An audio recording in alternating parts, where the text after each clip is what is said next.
भारत का नेपोलियन किसे कहा जाता है? तो भारत का नेपोलियन कहा जाता है समुद्रगुप्त को। ध्यान रखना भैया।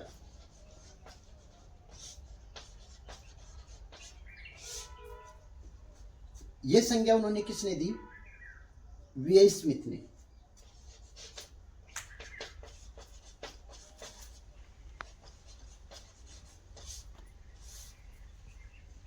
क्यों दी? क्योंकि उन्होंने समुद्रगुप्त ने अपने शासनकाल में एक भी युद्ध नहीं हारा।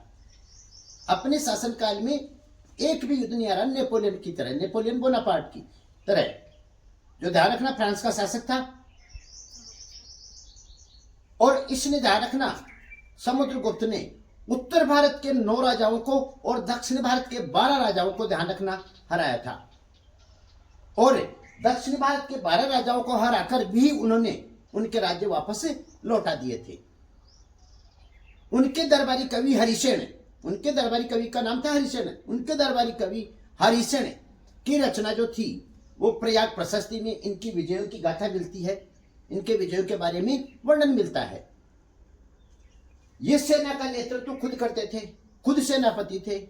ऐसा नहीं कि आदेश दिया राजा के जैसे, ये खुद सेना का नेतृत्व करते थे। लेकिन इनके बारे में जो बातें बताई जा रही है कि इन्हें भारत का नेपोलियन कहा जाता है, तो ये उल्टा है। समुद्रगुप्त, ध्यान रखना, नेपोलियन से 1500 वर्ष पहले हुए थे।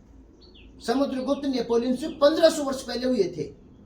इसलिए ध्यान रखना, इसलिए उन्हें भारत का नेपोलियन कहने के बजाय नेपोलियन को यूरोप का समुद्रगुप्त कहना उचित होगा। इनको भारत का नेपोलियन न कहकर ध्यान रखना नेपोलियन को यूरोप का समुद्रगुप्त कहना उचित होगा, क्योंकि ये उनसे 1500 वर्ष पहले हुई है। ओके।